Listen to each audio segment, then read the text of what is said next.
D'accord. Donc, on va d'abord ouvrir le fichier sur lequel on veut travailler. Donc, pour ce faire, on va sur le menu Fichier, Ouvrir. Et on va dans le répertoire sur l'ordinateur où se trouve notre fichier de paye. Donc, je crois que c'était dans... C'est où? Ok. Joe, logiciel. Oui, logiciel, oui. Oui, sage. Ok, c'est ce fichier. Mais je crois on peut le renommer une fois. Ok. On va l'appeler IPRH. Ah, IPRH en majuscule Oui, en là. majuscule. IPRH. Ok. Ok. Validé. Donc, on va travailler sur le fichier IPRH. Donc, quand on le lance, il va s'ouvrir. Ok. Donc, voilà les différents menus de l'application. Il y a le menu fichier qui nous donne les commandes pour saisir les différents paramètres, pour ouvrir, fermer, pour configurer les modèles de bulletins ou alors pour accéder aux autres options de gestion du logiciel. Donc, on a le menu édition qui nous donne les commandes système qui sont souvent utilisées, déjà copier, coller, etc. On a le menu liste qui nous permet d'avoir accès aux listes des informations de paramétrage. Donc, par exemple, pour avoir la liste des salariés, on va sur fichier du personnel, la liste des constants, les rubriques, les natures d'heures et d'autres informations de paramétrage qui vont servir soit pour renseigner les fiches des salariés, soit pour traiter les éléments concernant la paye. Donc, on a le menu gestion dans lequel on trouve la commande bulletin modèle, bulletin salarié, préparation par rubrique. Donc, en fait, ça nous permet ici de traiter les éléments de préparation de la paye. Et on a le menu état qui nous permet de tirer les différents états préconçus par l'éditeur Sage, donc notamment le livre de paye, les fiches individuelles, les mouvements du personnel et les états de cotisation, les cumuls. On a le menu annexe qui permet d'avoir les autres états annexes à la paye, donc peut-être la passation comptable, le journal de contrôle, les duplicata, donc les états qui ne sont pas directement liés à la paye mais qui permettent le suivi du personnel. Ensuite, on a le menu GA, qui est un menu qui nous permet de créer nos propres états personnalisés. Donc, GA, c'est pour gestion avancée. On nous permet de créer des modèles, de créer des sélections et de pouvoir les éditer par la suite. Et de pouvoir aussi faire des publics postages, donc des lettres préconçues en fonction des informations qui se trouvent dans la base de données. On a le menu fenêtre qui nous permet de réorganiser notre fenêtre de travail. Et le menu point d'interrogation qui nous permet d'accéder à l'aide et au support d'assistance pour l'utilisation du logiciel. Donc voilà les commandes de la barre de menu. Maintenant, en dessous de la barre de menu, on a une barre de commandes, disons, donc qui nous donne aussi des commandes, les commandes rapides qui sont le plus souvent utilisées dans le cadre du traitement de la paie ou bien de la gestion du personnel. Donc ces éléments-là sont directement positionnés ici. Mais ce sont les mêmes éléments qu'on retrouve en général dans les différents menus du logiciel.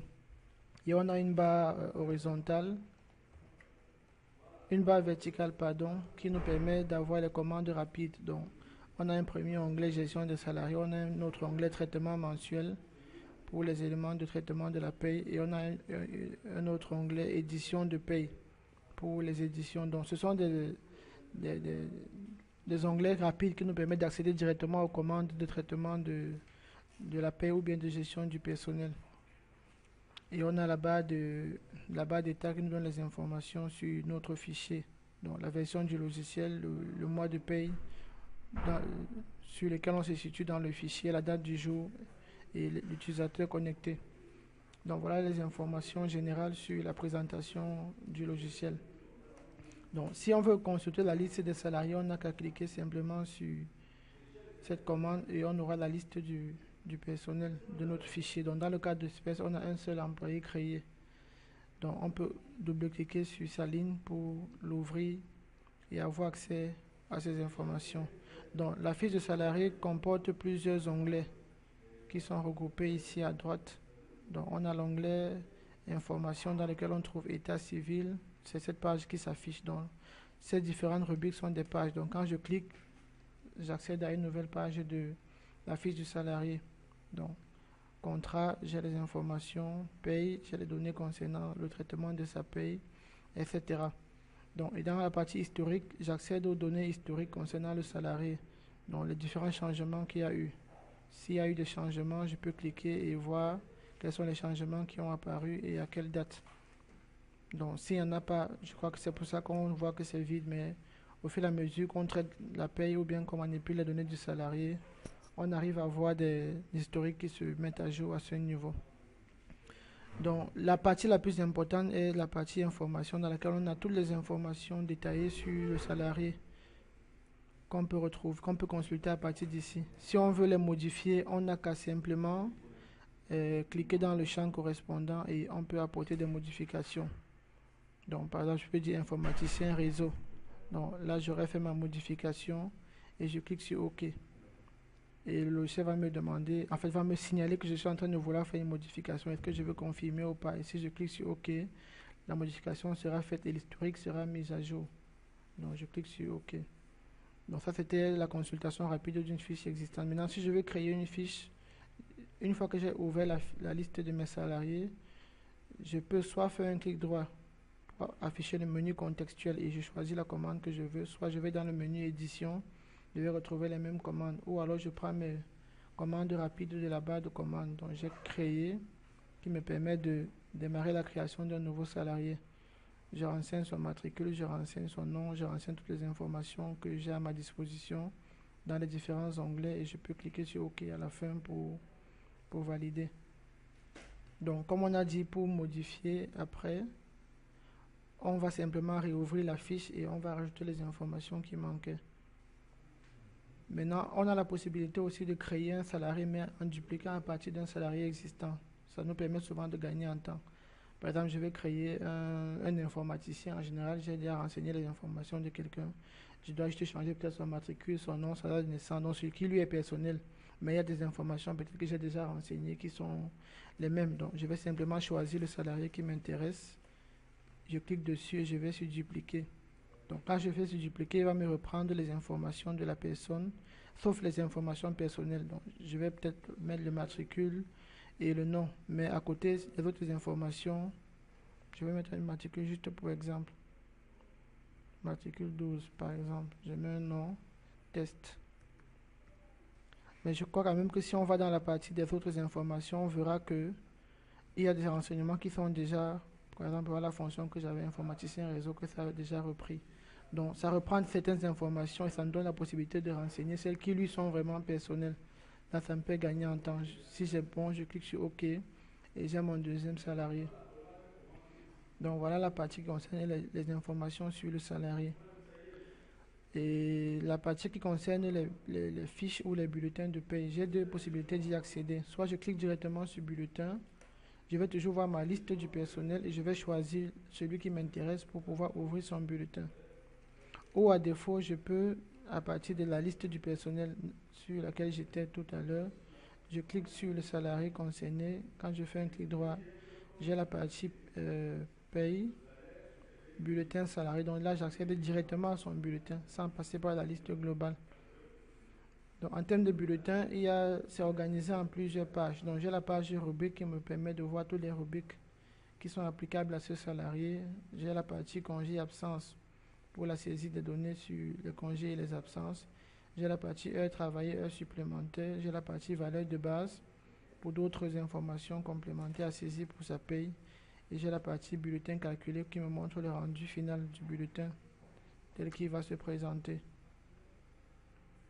Et à tout moment, je peux éditer à partir d'ici. Je peux relancer le calcul s'il y a eu des modifications. Et je peux faire aussi l'aperçu. Donc, je peux, par exemple, faire l'aperçu de ce bulletin.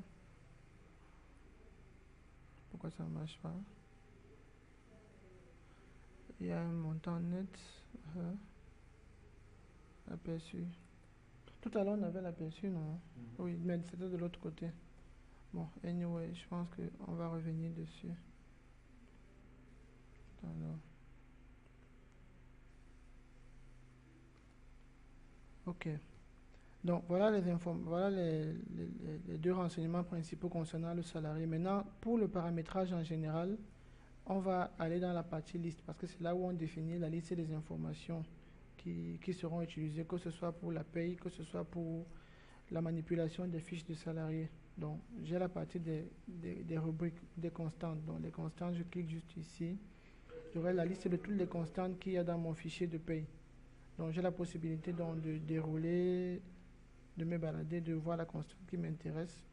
Et je peux la consulter en double-cliquant dessus pour avoir le détail. Donc, si j'ai des modifications à apporter, je peux directement les apporter et cliquer sur valider. Si je veux créer une constante, comme tout à l'heure pour le salarié, je vais soit cliquer, faire un clic droit pour avoir le menu contextuel, soit aller dans édition, soit je vais directement sur la barre de commande rapide, je clique sur créer. Et là, on va me demander le type de constante que je veux créer. Je vais choisir et je vais suivre les étapes de création. Donc, en ce qui concerne les rubriques, c'est le même processus. Donc, je vais juste sur liste, rubrique. Je peux consulter la liste des rubriques existantes. Je peux ouvrir une rubrique pour la consulter, pour voir son paramétrage. Si je veux faire des modifications, je peux directement les effectuer dans la zone voulue. Et une fois que c'est fait, je peux cliquer sur OK pour valider ou bien sur annuler pour ressortir. Et si je veux créer une rubrique, je vais simplement appuyer sur l'onglet créer. Exactement, c'est pourquoi j'ai d'abord présenté au départ les commandes usuelles de manipulation qui étaient créées, dupliquées, supprimées, etc. Donc c'est le même principe que ce soit pour salariés, rubrique constante ou les listes. Donc en général, c'est le même principe de fonctionnement. Donc si par exemple je veux créer une rubrique qui est par exemple comme la rubrique salaire de base, je vais, au lieu de perdre mon temps pour refaire toute la configuration de bout en bout, je peux simplement dupliquer à partir de là et je vais juste lui donner un code et un intitulé. Maintenant, je vais voir que toutes les options de... Bon, il faut d'abord définir un code. Bon, je peux peut-être mettre le code 999 juste pour qu'on voit. Le libellé, je vais mettre salaire, bon, salaire de base, test. Donc quand je vais dans les autres zones, je vois que tout ce qui était déjà configuré est disponible. Donc maintenant, c'est moi qui sais ce que je veux modifier. Ou alors si elle est complètement identique à cette rubrique et que ce n'est que le nom qui change, ça va rester tel quel. Donc une fois que j'ai fait mes modifications, je peux cliquer sur OK pour valider ou je peux annuler.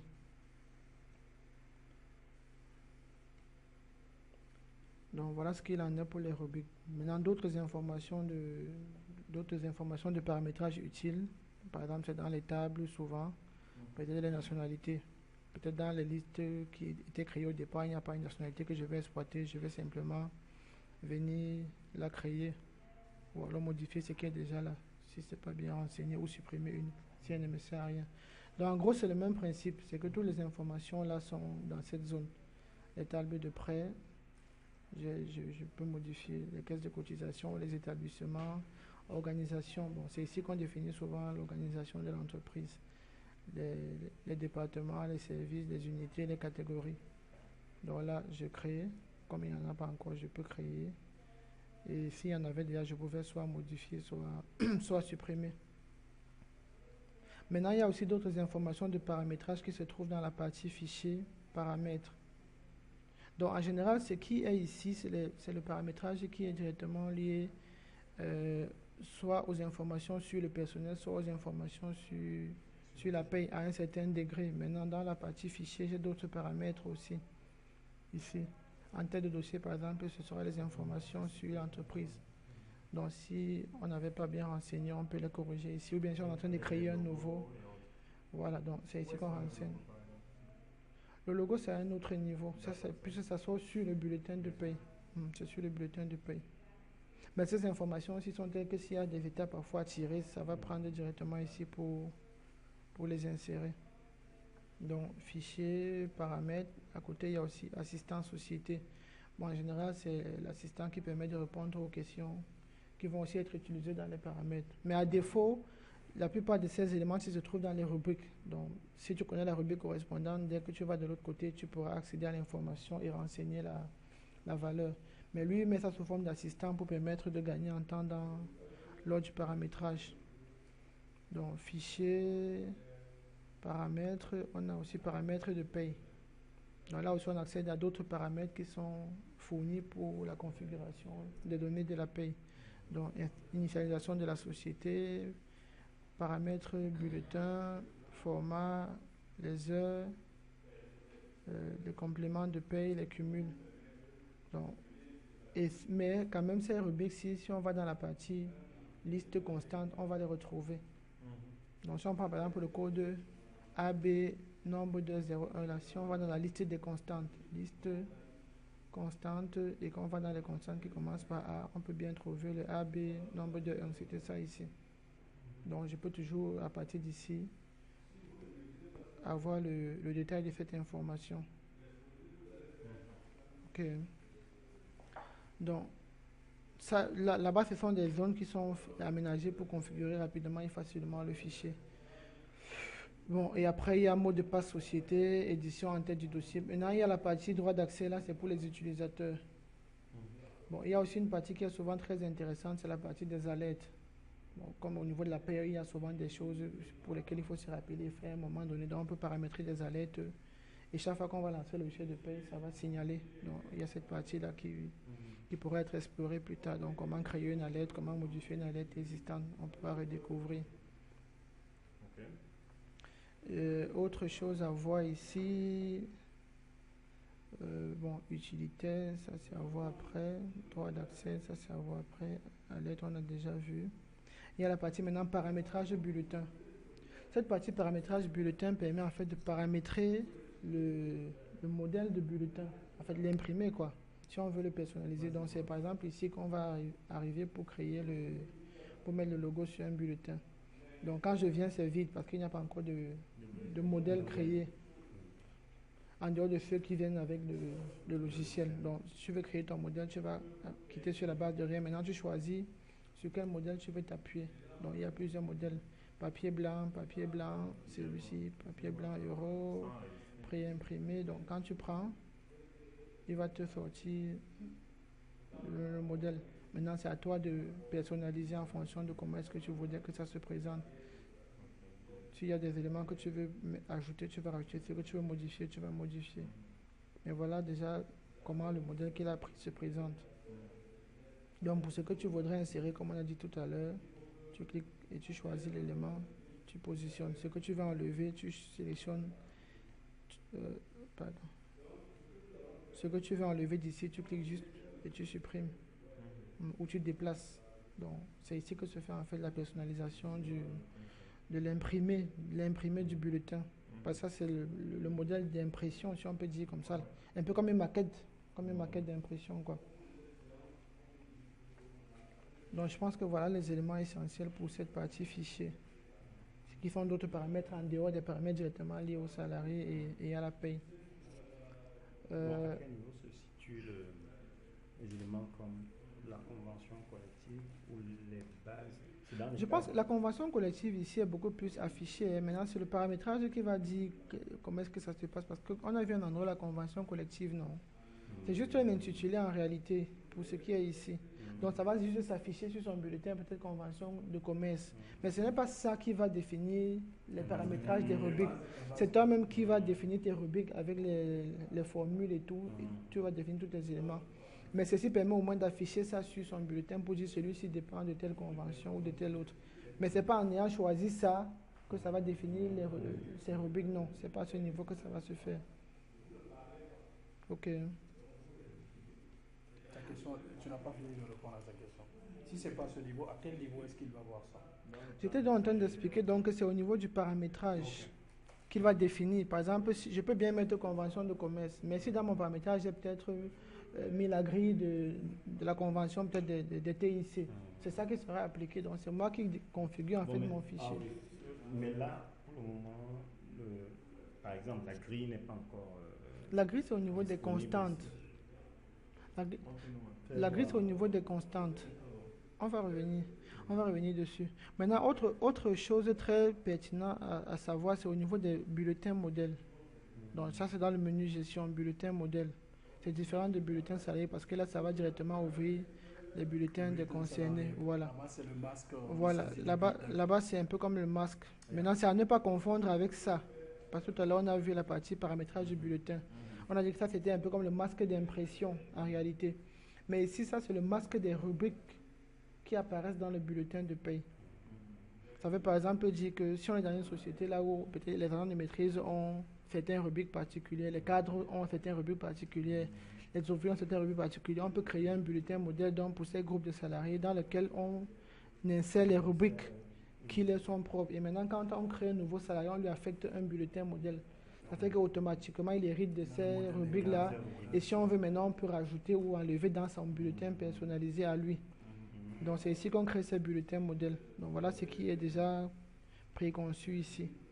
Donc, par exemple, quand tu ouvres ce bulletin modèle, tu vas voir qu'il y a une liste de rubriques qui sont renseignées à l'intérieur.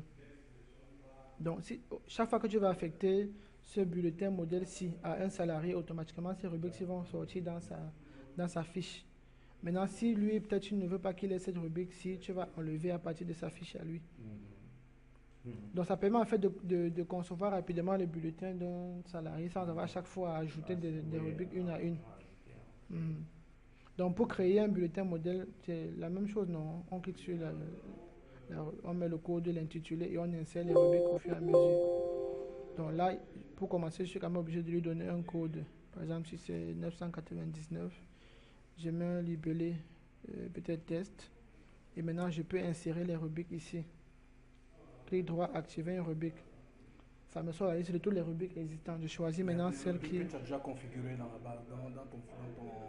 Les rubriques existantes, oui, qui sont déjà créées dans le fichier. Okay. Donc, tu choisis toutes les rubriques que tu souhaites insérer et au fur et à mesure, tu ajoutes quoi. Tu ajoutes dans son... Ok, reviens là par exemple. Tu ajoutes. Reviens. Pour revenir, je fais Il y a clic droit, activer une rubrique. Bon, ok. Ici, tu as par exemple heure supplémentaire majorée à 20%. Si ici, la première ligne était à 25%, c'est un exemple. Où est-ce que tu configures ça? Pour configurer les rubriques, c'est dans la partie liste rubriques. D'accord. Okay. Ici, tu vois ce que tu avais déjà créé au préalable. Donc, tu viens juste ici pour insérer, tout simplement. Donc, ici, c'est juste pour insérer en créant le bulletin modèle. Voilà. Et s'il y a un bulletin modèle qui existe déjà, tu peux, en l'ouvrant, voir les rubriques. Et si tu ne veux pas une rubrique dans ce bulletin modèle, tu l'enlèves directement. Clic droit, désactiver. Là, ça va sauter de ce bulletin modèle. Si tu veux insérer une rubrique qui n'existe pas, activer. Et tu vas pouvoir ajouter celle que tu veux parmi la liste. Et ensuite, tu valides. Donc, voilà les bulletins modèles, par exemple, qui ont été créés au préalable. Donc, et on va bien voir que, par exemple, si je rentre dans la fiche du salarié, celui-ci, il y a une partie là où on parle de la paye. Partie paye. Où est bulletin modèle? Non, attendez, voir état civil, c'est pas là. Coordonnées, poste, contrat, début, qualification, jusque-là, pays. Voilà, bulletin modèle, salarié, bulletin modèle. Donc là, c'est là où tu choisis en fait quel est le bulletin modèle que tu veux lui appliquer. En fonction du bulletin modèle que tu vas choisir, c'est ces rubriques-là qui vont s'afficher dans son bulletin. Donc, tu choisis le bulletin modèle que tu veux lui appliquer, c'est ça qui va s'afficher. Donc, une fois que tu l'as appliqué ce bulletin modèle, quand tu vas peut-être valider ici et que tu vas aller dans sa partie de bulletin, puisque là, tu vas sur paye, bulletin salarié. Là, maintenant, c'est son bulletin à lui, en fait. Les rubriques qui apparaissent ici sont celles qui sont héritées de son bulletin modèle. Mais à ce niveau, quand même, tu peux encore soit faire un clic droit sur une rubrique et la désactiver de son bulletin à lui. Là, elle va sauter. Soit si tu veux lui ajouter une rubrique qui lui est propre, à ce moment, tu vas faire un clic droit, activer une rubrique. Donc, et là, ce sera que dans son bulletin qu'il y aura cette rubrique-là. On se comprend un peu, non? Donc, au moins, le bulletin modèle nous permet déjà d'avoir rapidement les éléments. Et maintenant, si on a à personnaliser, on va dans son bulletin à lui, on va personnaliser ce qui va pouvoir s'afficher. Sur la version 12, c'est le profil. Voilà. Profil, c'est lié au profil. Voilà. Donc, ça fait que si, par exemple, le bulletin modèle est modifié, tous ceux qui ont ce bulletin modèle-là, ces rubriques-là seront modifiées dans leur bulletin modèle. Mais si c'est dans son bulletin directement que ça avait été introduit, ça reste dans son bulletin à lui. Si tu enlèves, c'est enlevé seulement pour lui, pas pour tous ceux qui ont le bulletin modèle-là. Donc ça, c'est un élément très, très important à savoir. Donc, est-ce qu'il y avait autre chose de particulier pour la présentation générale? Je pense que non. Avec les bulletins modèles, ça va. Donc, bulletin modèle, comme on a dit, c'est beaucoup plus pour la partie des bulletins de salariés, qui n'a rien à voir avec le masque de bulletin qui était configuré ici. Ça veut donc dire quoi? Tout à l'heure, on a eu un problème, je ne sais pas pourquoi. Mais je voulais en fait imprimer le bulletin de cet employé. On aurait vu la différence ici. Quand tu veux éditer maintenant, voici là où il te propose dans le bulletin personnalisé que tu as créé. Dans là, maintenant, c'est pour le rendu sur papier, qui est différent de ces rubriques qui était juste le bulletin virtuel, quoi, ou bien dans le soft. Donc, si tu veux changer de bulletin modèle, tu choisis ici. Donc, pour la même personne, je peux par exemple choisir d'imprimer ça sur pré-imprimé. Ça va me sortir ces données, mais sur pré-imprimé. Je peux choisir sur mon modèle personnalisé que j'ai créé moi-même. Ensuite, ça va sortir sur ce modèle-là. Donc, je peux choisir n'importe quel type de présentation ici. Là, c'est pour le rendu sur papier, mais qui ne va peut-être pas changer ces éléments de rémunération avec le net que j'ai trouvé. C'est-à-dire que là, ici, normalement, on design un modèle pour l'entreprise. Voilà, en général, oui. On design le modèle avec le logo, avec le nom de l'entreprise et tout le reste. Et maintenant, quand on a fini les pays, on imprime sur ce modèle-là pour que ça sorte. Ou alors, si c'est sur un autre modèle qu'on veut tirer, on va choisir le modèle. Et là, on valide. Mais tout à l'heure, je ne sais pas pourquoi ça n'a pas fait l'aperçu. Peut-être qu'il y a des données qui ne sont pas encore bien renseignées. Donc, quand tu n'as pas d'imprimante connectée, sur certaines applications, non, normalement ça devait faire l'aperçu. Peut-être qu'il y a juste une configuration. Peut-être si je ferme ce fichier, on ouvre le fichier test, vous allez mieux voir. Fermer. Là, j'ai fermé. Maintenant, je vais rouvrir. Je peux prendre le fichier test qui était dans son dossier d'installation. Là, je vais répartir sur système, programme, Sage. J'ai un fichier essai ici. Donc, le voici. Bon, ici, on va quand même voir que la liste des salariés est plus consistante. Donc, ça paraît quand même plus intéressant par rapport à tout à l'heure. Donc, voilà, ici des salariés. Si on veut ouvrir pour un salarié, voilà sa fiche avec les informations qui sont renseignées. Donc, là, c'est un peu plus parlant.